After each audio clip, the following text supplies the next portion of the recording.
Hey, look, great to be back as a three. The trio. It's not the same without you, Jane. Is that your intro, Rick? Yeah, just straight in. Straight in. Welcome to the Runners World podcast with me, Rick Pearson. Me, Ben Hobson. And me, Jane Maguire. Oh, there it is. Just a different order. We're just keeping people guessing. People think they know. It's like 200 episodes in. They think they know what they're getting. And 2023, anything can happen. Do we do it a different order normally? No, he was just at the beginning. He just started riffing. Oh, right. I thought we meant our names. I thought our names. Rick's always first, isn't he? God, Jane, you can't mess with the fabric of time. Imagine if I was first. Can you imagine? It's like Lennon and McCartney, isn't it? I know. Hi, Jane. Oh, yeah. All good. Happy New Year. Is it too late to say that on the 9th? No. It's okay. The 10th of January? Maybe. Oh, well, we said it. The 10th. Happy New Year, everyone. Happy New Year. How's your Christmas running? Get out there in your Santa hat? I didn't wear a Santa hat, but I did go back to Essex and do some running and came to the conclusion that if I still lived there, I wouldn't run because I hate hills and you can't go anywhere without encountering a hill. So I was like, this is not for me. Get me back to the flat kind of bushy park that I'm used to. But yeah, did some running, did some hilly running, and yeah. What about you? Stronger both? For it though. Your running will be just through the roof now. True. I'm now like, new goals. Forget the joy plan. Here to smash PBs after a Christmas of running. But what about both of you? How was Christmas running? Christmas running was good, actually. It's nice to have some time off from work and just go running. You're being modest, Ben, because you've actually come up with a book idea. I have. We were talking, weren't we? Yeah. So it's called The Unambitious Runner. I like it. And it's centered around using every single run with zero purpose. So whereas everyone refers to things being like junk miles or not being sort of like part of a plan, that's every single run is like that. So it's kind of no like plan. the equivalent of Phoebe's running in Friends. Yeah, it's probably the same technique. Just the same technique. Just going for it. No method, no plan. No, I'm going to adhere to the traditional New Year, New Me, and and really just try and do some different running. I mean, when I say that, I mean like maybe going backwards or something. What? Just have an actual plan, just an actual plan for something. Oh, wow. Me and Rick have both got. Jane, are you doing the Landmarks half? I am. Team trip. All three of us are team doing trip. it. Yeah. So should we do it like podcasting? No, oh God. Well, listeners, no one I tried. needs to hear that. So yeah, I want to train for that. With three-legged race? We do a relay? Four-legged race? That'd be that'd be good actually. Yeah, or like one of those boats. We could be like a boat or something. Oh my God, Fancy should we be a dress caterpillar? Yeah. Okay, great. Well, New Year, it's a really wiggly course, so a caterpillar would really help us get some new listeners, I think. Okay, well that's good. That's what it's all about. We'd really make friends along the way as we trip people up with a big caterpillar. Let's do it. But anyway, look, today we're talking about running adventures, which is my kind of vibe, because I think that that's a great use of running, is to get out and just have an adventure in however that manifests itself. So Rick was asking me about running adventures, and when I go back to Wiltshire in the countryside, I go and follow the yellow arrows for the like public footpaths, because they kind of like get lost. The sort of fairly neglected byways and highways of the countryside have sort of like been lost to farmland, or people have just put barbed wire up for some reason because they don't like people. So I go off on an adventure and try and follow those as much as I can and get a bit lost. And those are the sort of like little mini adventures you can have, which I like doing. I mean, our guest talks about running very, very far in different countries. But any running adventures, you guys, particularly? Only the ones that Rick's, I was going to say made, but made is the wrong word. Encouraged us to do. Yeah. I mean, yeah, the London's Peaks Relay was one, wasn't it, that we all did? Yeah. Anyone unfamiliar with that epic run, it was running to the highest point in every London borough as part of a relay. A bit like sort of Bob Graham round, but in London, and somewhat less impressive. Very much so. Some would say. Some would say. Bob would say. Some would say. And then the M25, we've lapped that. Anyone ever gone around it? This is a question though, because Jane, you've said before that you're definitely more a road runner than a trail runner, and 100%. I wonder if terrain plays a part in can you have an epic road-based adventure run? You probably can, but it doesn't. I feel like something about adventures says to me like rural or off-road. Yeah, I agree. Because we didn't physically run on the M25, did we? I have vivid memories of calling you in the middle of Epping Forest being like, Rick, where's the path? So I think I agree. Every adventure we've seemed to do has been, I think it is, isn't it? It's running through countryside. I would disagree and say that I think if you're going on a road that you've never been on, then it's an adventure. I think if you're retracing roads that you run on all the time, then maybe not. But if I went and ran somewhere that I've never been and it was all road, that's still adventurous. Yeah. We should put that on a t-shirt, shouldn't we? What a t-shirt. That quote. Here's one for you. It's a hybrid of this. I started doing a bit of running on cycle network paths, which are a bit of a mix of like road meets like traffic free paths. That's quite good, because there's loads of them, pretty well signposted. I know, but I've done that and been absolutely, I've been screamed at by men in Lycra, so maybe you'll get away with it better than I have, but I've done that. I can run on a cycle path from my house to Wimbledon Station, and cyclists hate it.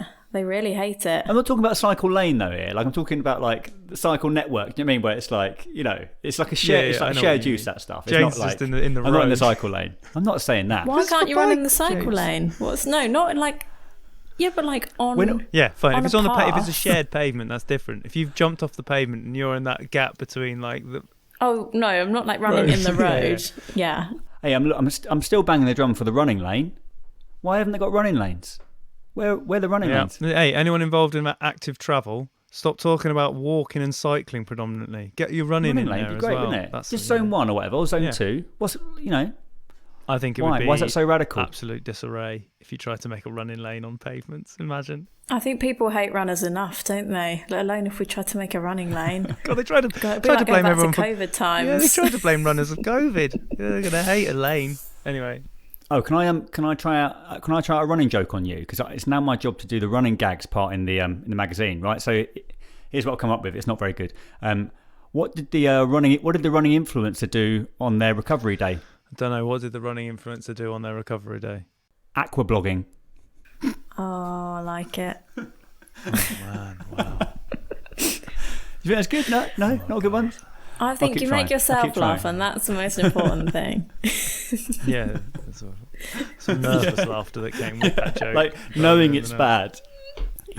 Yeah, like wow. Has that been put into the actual magazine? You're gonna have subscribers writing in. Jesus Christ. Well, maybe not now, mate. No, I use you two as a bit of as a sort of sounding board. See what you think. Yeah, well, good. Stick to the jingles, mate. Is my advice there. So yeah, running adventures. Gavin's written a book, hasn't he? Run for the hell of it, all about running adventures ranging from 100k to 5k, 100 miles to 5k. So he knows more about it than us, and he loves my running gags, and he wants a running lane as well. So a good bloke, really. Maybe we should just get from that. Let's just get Gavin on. Guest of the week, here in the studio. Guest of the week, sometimes on the phone. Could be an athlete, could be a physio, or a complete unknown. Gavin Boyter, welcome to the Runner's World podcast. Great to have you on. Could you tell us a little bit about yourself and your experience with running adventures? Yeah, sure. Well, I took up running fairly late in life, mid-30s, and being somebody who doesn't do things by half, my first run with other humans of any kind was the London Marathon. So I kind of began ambitiously and kept going ambitiously. I ran a few, so I basically ran a few marathons. Didn't do, especially as well as I had hoped, but I got generally a bit faster. And then in 2015, I decided to run from John O'Groats to Land's End, which was great, exhausting, and I was filming it just to make it even more challenging. So there's an as yet an incomplete epic documentary of that adventure.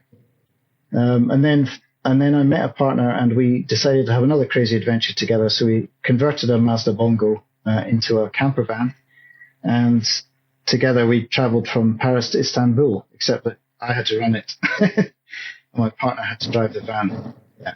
So basically I sort of developed a weird little niche for myself of having running adventures and then writing books about them.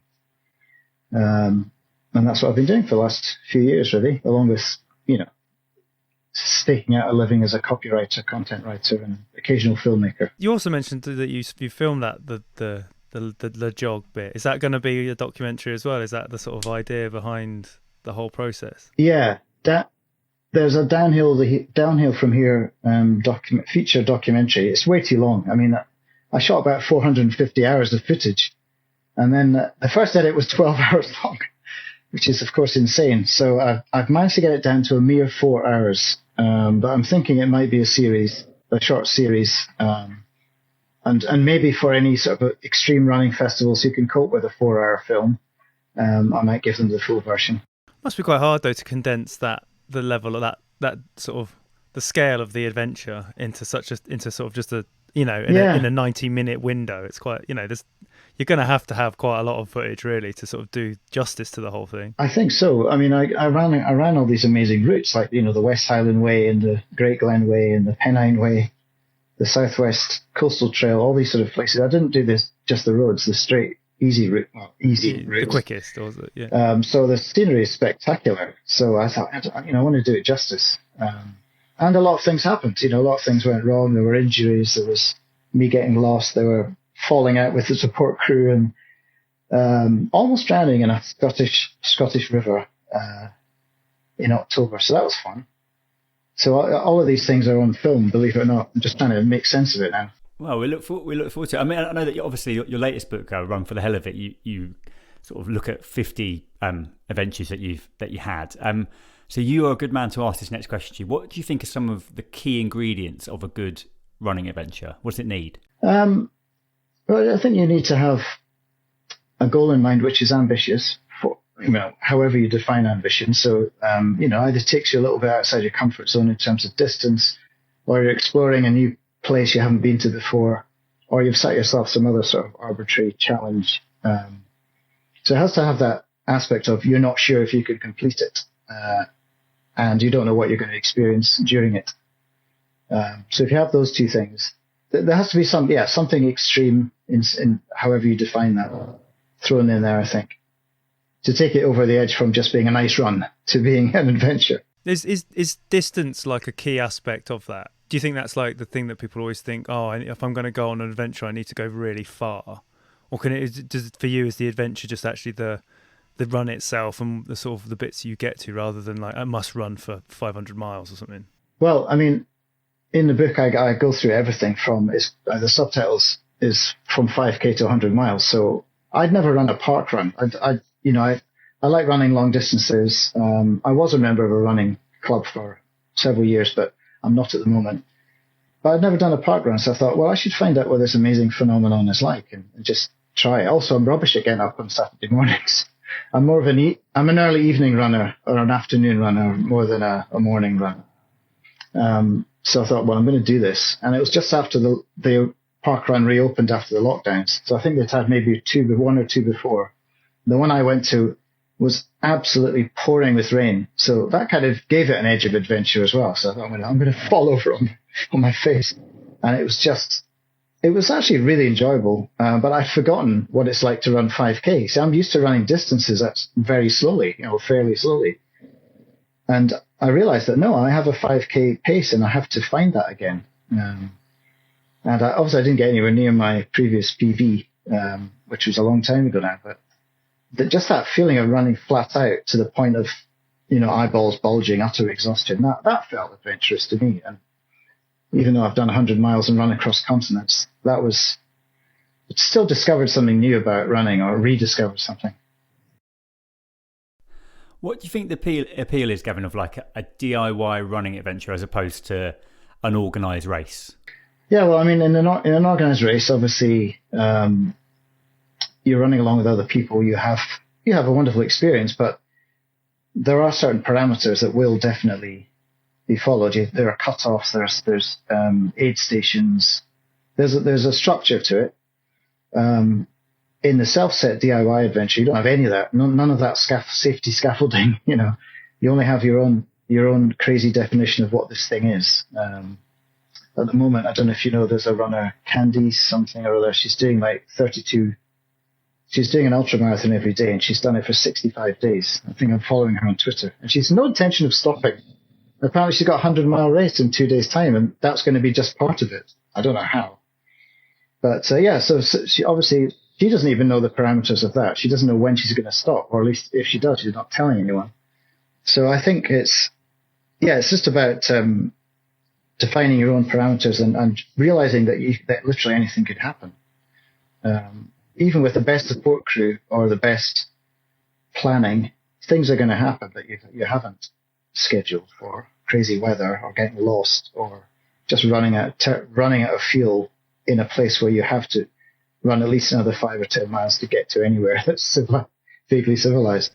I mean, is that sort of one of the great disadvantages of these things, is the planning almost? Is that the sort of like the major downside? Because obviously there's the idea of just stepping out of your front door and I'm going on an adventure like a hobbit, like that, and away you go. Like, but reality is you've got to be that kind of person who both likes planning and is willing to improvise when the plan goes wrong, because it will go wrong. It will go wrong at some point. So, for example, when on the grand scale, the biggest thing, the Paris to Istanbul, we have maps of the whole route, or we have maps of what we thought could be a possible route. But when you get there, you find that Google Maps is trying to send you through the grounds of a French chateau, which is private land, and you have to make a massive detour. Or one road in Bulgaria turned out to be, it hadn't been a road for at least 60 years, as far as I could tell. There were trees growing out of it, and huge chunks of it missing. So you can't even rely on planning after a certain point, because unless you've flown a drone across the route that you're going to take, you just won't know what the terrain's going to be. Kind of sucks the joy out of it, doesn't it? Exactly, yeah. You're sending the drone out before you. I think you have to allow for uncertainty and misadventures. They're part of the fun. In terms of misadventure, have you ever taken on a running challenge that you later regretted, or an aspect of a running challenge you're like, I've gone too far here, this was a mistake? Possibly. I mean, there's one in the book. I do discuss one where I had to pull out, because I decided on the longest night to try and run from London to Gravesend and back. And I just calculated how I wanted to run from dusk till dawn. But instead of doing the sensible thing of doing dusk till dawn on the longest day, I tried to do dusk till dawn on the shortest day, which would have been 16 plus hours of running. And I got as far as Greenwich. I think I managed about 30 miles or something. And I just ran out of steam. I was utterly fatigued, and I think it was drizzling. And it was that weird Christmas where everything was locked down. So the whole of the South Bank was like, London South Bank was a sort of ghost town with tinsel and chestnut sellers standing there with nobody coming anywhere near them. It was just weird. So it had this strange melancholy vibe. And I just ran out of steam. I got to Greenwich Park, and like an idiot, I'd forgotten that obviously it's a royal park. It's closed. It's got gates. So I can't run through Greenwich Park. That was going to be a highlight with my head torch. So I'm going to have to take a massive circuit. And then I realized I still had 19 miles to the turning point, and I just couldn't do it. So I just had an episode of weakness of will and had to pull out. But I thought, well, I've not even told anyone about this. I haven't even put it on social media that I'm doing this, so I don't have to finish it. So I mean, if it's going to be too horrible, you're perfectly entitled with these self-set adventures to pull out in a way that you don't feel allowed. You don't feel that you're allowed to do that on a race. Apart from very, very rarely, there is this sense of guilt if you DNF on a race. I was just going to say, do you think a kind of like a really important part of it, or something that you would recommend people do, is to just keep it to yourself? Like, do have the adventures as a personal thing. Like, don't put them on social, or just keep it so that you're not, or certainly the first few, maybe you do it that way, so that you're not adding any extra unnecessary pressure or anything like that to it. Yeah, well, I think if you're starting something new, like you've never done trail running or fell running, and you start doing it, you don't know how it's going to go, whether you're going to even like it, then perhaps just keep it to yourself for a bit. After a while, if you've got a very grand ambition, one that involves, like if you're doing something for a charity, for example, or you need to fundraise for whatever purpose, then it does help to put it on social media. For one thing, you'll be too embarrassed to not to do it because you've told everyone in the world you Yeah, it's a great motivator. Yeah. So I have used both strategies at times. Yeah, I remember my great challenge that I took on, which was an epic failure actually, was I got into this idea of like walking or running to the highest point in every London borough, and I'd done it over a few years, just sort of ticking them off, and I was like, I'm gonna do a grand loop in one go, and it was like I did it over 4 days. It was like 180 miles, I think, and I made the mistake of announcing it on social media, and I was like, and after at the end of day 2, I was like, this is way harder than I thought it'd be. I was also going to wild camp as well, so that was the other element that was thrown in. And I was just like, I don't want to do this anymore. I ended up packing it in after day 2, and I just did the kind of south of the river boroughs. It was it was a good lesson in sort of maybe a sort of hubris and how it can come back to bite you if you underestimate. The North London ones in particular do have a lot more hills than you expect. yeah. It feels like it when you're kind of carrying a tent on your back as well. Anyway, but I learned, and I haven't tried again.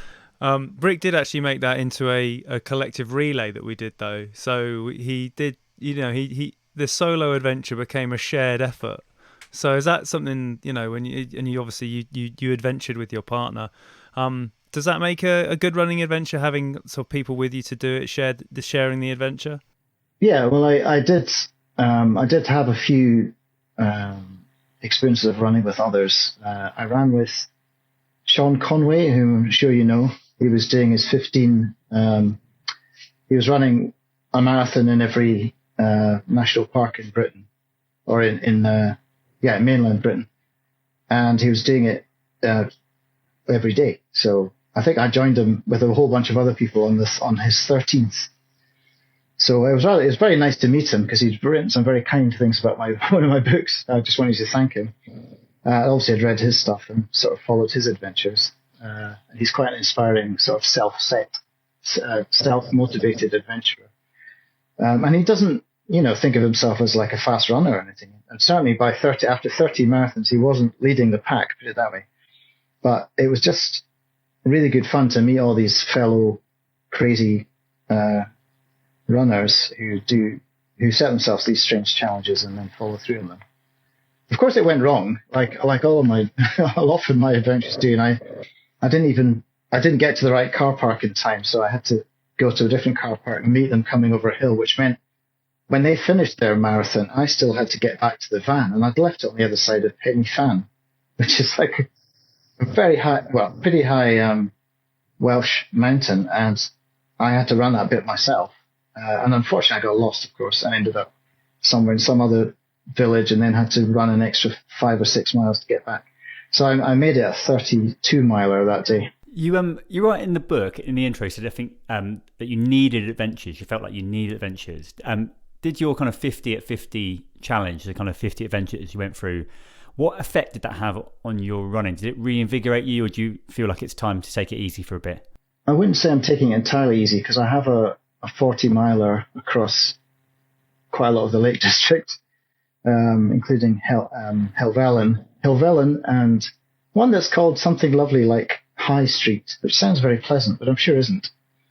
So that's coming up in April. Was it High Style or something? Yeah, it's something high. But so I'm doing that in April. But until then, I'm just going to run, sort of working up towards the level of fitness I need for that, and maybe add another couple of little races in here and there throughout the year. But yeah, I won't be doing anything quite as epic. I'm not sure I've got 100 miler in me this year, but we'll see. I would never say never.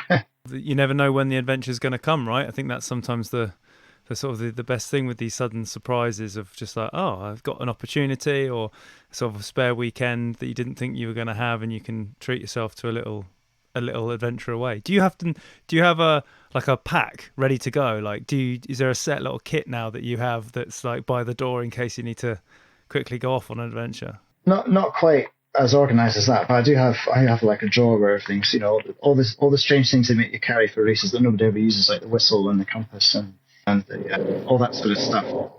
The waterproof jacket and trousers that if you wore them you would drown in your own sweat, that kind of thing. So I've got like a drawer of stuff that's ready to go, but I wouldn't say it's ready to grab and go. Is there sort of an invaluable bit of kit that you've found that isn't on those lists that you always end up taking with you? Is it like a really good head torch, or is it a penknife or something sort of like that? Is that you always make sure you have? Scottish fudge or tablet. Oh yeah, great. Something very sugary, a very sugary reward system. Because I've got a very sweet tooth, so I would say something like that. I don't like these gels. I mean, I do take the gels when I have to, but they're really hard to digest. These glutinous carbohydrate gels. Apart from that, I'm very bad with kit. I always have a head torch that's way too dull, and it ends up giving up on me halfway through the race. And I end up having to follow someone else's full of light. The best thing I had, I would say, if you're going to go anywhere remote. Let's see if I can still hear. Yeah, if you're going to go anywhere remote, I got myself a Garmin satellite, not a satellite phone, but like a satellite communicator thing. So it allows you to send an email to your support person if you've got any line of sight to this particular network, which is very helpful and gives you this reassurance that it's all going to be fine. That's good. That's a good tip. If people want to find out more about Run for the Hell of It, Gavin, where can they go? Where is it available? How can people read it? They can get it on Amazon. This is my experiment with self-publishing, but my other two books came out through traditional publishers, and for a change I thought I would try this route. It's getting good reviews so far. Got some very nice crits from the likes of Rob Deering and Ad Haran and Finn and people like that. And I got to run with Ad Haran and Finn and Richard Asquith. I did their fantastic retreat in Dartmoor, which I would highly recommend. It's near Totnes, really good. Oh yes, I've heard good things. Yeah. That's one of the adventures that I had was, trying to keep up with Ad Haran, and he's very fast. Thanks very, very much for your time, Gavin, coming on the Run As Well podcast, talking about running adventures. I love chatting to you about it because I think there's a kind of just an unfussiness to the way that you have gone about it, and it's kind of there's a passion there just for discovering something new. So hopefully people listening will feel that, read the book, and go on some running adventures of their own. Yes, do it. You won't regret it. So that brings us to the end of this week's Run As Well podcast. A huge thanks to our guest, Gavin Boyter, and to you, of course, for listening. You can subscribe to 3 issues of Run As Well for just £5. Head to hurstmagazines.co.uk/Run As Well podcast to get this exclusive listener offer. And you can listen to the Run As Well podcast on Acast, iTunes, all your favourite podcasting apps. Just search Run As Well UK and please do subscribe. Thanks for listening, and we'll see you again next week.